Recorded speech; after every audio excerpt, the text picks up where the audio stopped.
Alright, this is going to be my complete unboxing of my collection of, The Legend of Zelda Majora's Mask and the official player's guide you see here. I'm just going to kind of go over this and just kind of talk and rant about it from both nostalgic, uh, viewpoint and game developer viewpoint. That I have a few insights I want to talk about. But let's go ahead and just get into the unboxing first, and I'll just kind of talk about those things as I go. This is, of course, you can tell this is a aftermarket case. I did a printout. This isn't the actual retail printout. It's been modified. I found this on, I believe, Game Covers, one of those resources online. But you can see here the cover, and it's in really good shape. I used an inkjet color printer to do this on premium quality paper. You can see here that the backdrop is actually brown. I kind of liked this over the original art just because it just kind of is a little bit of a throwback of the predecessor of the prequel to this, which is Ocarina of Time. I just like that brown background. It's very classic and it's really just standardized of what you kind of see a lot of the old Zeldas typically use on a lot of their backgrounds of their games. Here's a side, Nintendo 64. It's got the game art on it. Let's see if I can get it zoomed in here so you can see a little better. And as I said, this is a custom printout, custom design. Typically the box art, it's designed a little bit differently. You can see here on the back, it's pretty much got all the same information that the retail one has, but I'm going to go through this. Let's kind of just look at these pictures. You can see there's the Deku Scrub. There's a couple little different pictures, and there's the moon, and comes the door. I'm going to eventually talk about it in here too, about the time and schedule system that they developed in this game. There's the Zora's Mask. Alright, let's go ahead and read this over here, then we'll go ahead and just read that. Link's all-new epic adventure lands him in the mystical world of Termina, where ever-present clocks count down the hours until a menacing moon falls from the sky above. When his horse and Ocarina are stolen by a stranger, masked figure, Link embarks on an urgent quest to solve the mystery of the moon, save the world from destruction, and find his way back to the peaceful land of Hyrule. Link transforms before your eyes. Over 20 magical masks give Link powers and abilities he's never had before. Watch him transform into a hapless Daegu child, a mighty Goron, a hero of legendary Zora, guitarist. A race against time. Characters and events flow with the hours of day. Set your own schedule and even alter time itself in a race to stop the moon and save the world. Paramomic event environments. Power up. Sorry, I probably butchered that. Anyway. Power up action battles. Fully interactive characters and events. Experience gorgeous rendered landscapes, swarms of attacking enemies, and deep engrossing world of wonders with the power of the N64 expansion pack. I do remember that you did have to have the expansion pack for this. I remember buying it back in the day just so I could play this. I don't know if I even actually got it for any other games besides this one here.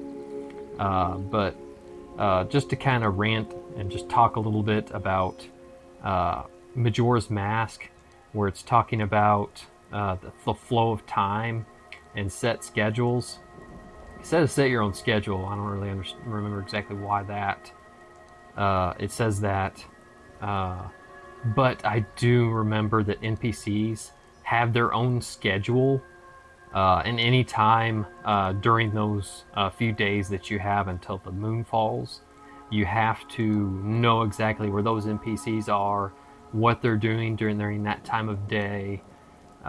This really complicated things from what I remember in trying to do quests and finding specific people. There's various quests that I remember that kind of just made it not just too difficult, but a little bit frustrating just because you're always in a race of time against that final day. But it really, everything evolves around that feature that they implemented with this game. The time-based and the schedule-based system with all the NPCs for this era of game. I mean, it's just, when did it come out? I'm trying to remember. I believe Ocarina of Time came out in 95. I'm looking for copyright. I don't see one on here. I might be overlooking it. Anyway, this probably came out... Yeah, I don't see anything.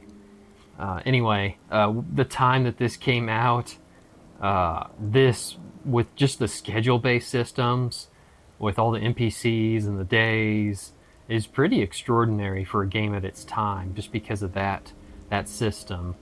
Schedule-based and the calendar-based kind of system, which is only a few days. It kind of reminds me, if you've seen some of my videos, I have a Elder Scrolls collection I unbox, and specifically speaking about Oblivion, when they actually integrate a schedule-based system with their NPCs and days. It reminds me of this, but they both have their pros and cons. I'm not crazy about having schedule-based systems with NPCs because they can complicate things for you doing things. If there is some kind of a quest marker system to where they can be marked and where you can be found for those that you're trying to follow up with, that's great. Or if there's a player's guide, for example, I have one. Generally, that kind of stuff tells you where they're going to be and what times, which is super helpful. Because otherwise, you're just going to be really fighting to try and find where some of these NPCs are. But some of them actually don't have complex schedule-based systems. They're pretty simple in how they do their day-to-day schedule system. You can see here it's everyone. Animated. That's the brilliance with Nintendo and their ratings. Let's go ahead and break this open.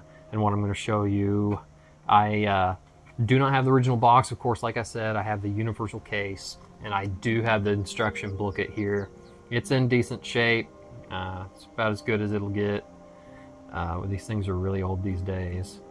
These things always just really had the table of contents and just kind of how to play the game. This is just actually really more of just like a short summary of what actually some brief pages are usually also in the player's guide as well. But these always came with the game in the box. I just wanted to have that so I can actually have pretty much a complete boxing here. You can see here's my game. I'm pretty sure this is a Rayman. The sticker, you can almost see on one of the edges where it's actually not quite on 100% up toward the top. I'm pretty sure this is an aftermarket. I don't know whether it's actually official Nintendo or not, but that didn't bother me whether it is or not. I'm just glad that I have the game again, and I can actually play it in an N64. You can see that these screws look a little different than what I remember in the original Nintendo cartridges. And you can tell too by looking at the, it has kind of a little glitter inside the actual cartridge plastic. I don't remember gold models actually having that. It's a nice addition, nice little pretty aesthetic to it, but I'm pretty sure it's not original. But hey, I mean, this is great shape. I'm glad to have this, to be able to have it part of my collection. Go ahead and put this back in here, put the instruction book back in, and then I'll go ahead and move over here to the player's guide. You can see here, this, I used to have, of course, the game and the player's guide back in the day, but I sold it a long time ago, and this is in so much better shape than mine ever was. I don't know if you can see or not in the glare, but it looks like somebody wrote on it. I think one of them says like Paladin, Dagger, and Knight class. I bet somebody was playing some Pathfinder or something that was using this to write on top of or something. Maybe writing on their character sheet. Kind of funny. Anyway, but it's in great shape. See here it is, the official's player's guide. You can see here on the back the full view. Let's see, I'll go ahead and read this. A blessing to the skies. The Legend of Link continues as Hyrulean hero races against time to save the parallel world from doomsday. In 3 days, the moon will crash into the clock, a bustling burg that has been placed by evil ever since a mischievous imp wearing the cursed mask of Majora has arrived. Link, with an arsenal of magic masks of his own, must use his time-traveling powers to relive the 72 hours leading up to the disaster until he can erase Majora's evil and change fate. don't fear, time is on your side. Nintendo's official player's guide features everything you'll need to keep your adventure going according to schedule, and it's only guide for Majora's Mask that was written by the insiders at Nintendo Power. So yes, this is the official Nintendo guide. I have never had any other ones. This is actually the same type, the same version I had originally. Usually the official guides are the best just because of the fact that they know the game best and they're going to give you the most detailed information. You can see here it talks about some of the details within the guide here, like maps, mask info, step-by-step strategies for exploring all the dungeons that they have, round-the-clock schedules. This is super helpful right here, like I had mentioned about the schedule-based system for the NPCs. This can really help you with doing specific quests for trying to acquire certain masks. This is including like secrets and, of course, all the collectibles that they have and heart pieces. Which is great if you really want to do 100% collecting. These guides are really, really helpful in that. It's in great shape. You can see here in the top that cover art with the Skull Kid, Goron, Deku Kid. A lot of memories coming back. And there's, of course, the main map. Just kind of go through here. There's that razor sword. I forgot what it's called. I remember whenever you do get forged, it only lasts so many swings. I was always in a hurry and I just never really actually had it forged to that level. I would always go straight to the fairy dust and then have it forged to the third one. I forgot what that sword was called. It was really, really long for young Link to hold. It was a really long sword for him, and it had like some kind of fairy gold or some dust or something formed into the actual sword. See here, it has all the songs. Here's listing Termina Field. And this goes over, of course, the dungeons. This is just pretty much, I'm just kind of brushing through here just so you can kind of just see some examples. If you don't have this and you actually want a copy of this or just even a digital form of it, if you go on archive.org, there's some people on there that are hosting it. And it's a great place to get it digitally, and it's in good quality too. And I think they're actually physical scans that have been turned into PDFs. If you actually want to view one of these thoroughly for yourself and be able to use, or if you don't want to go the old school route where you're actually using a magazine, or you could say a player's guide, official physical guide, you can. There's lots of good online sources as well for walkthroughs. But yeah, here's my Legend of Zelda Majora's Mask complete in collection. I'm also going to add in one more thing. I've gotten something recently. You saw that I had the manual for Legend of Majora's Mask, Legend of Zelda, and I actually just recently picked up both of them. So I also have the manual, instruction booklet for Ocarina of Time. You can see here. I just figured, this will actually complete my collection, I feel like, my personal opinion, for my collection of Legend of Zelda Ocarina of Time. Now I have the instruction booklet. Of course, I got the game here, like I showed in my previous video. But now, that's just kind of a little bonus, showing you that I got the instruction booklet for that to actually make that a complete copy. Anyway, thanks for watching.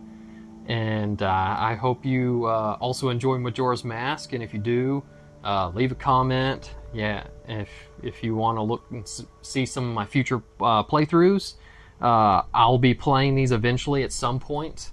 You can look for that in the future, and as always, be positive, be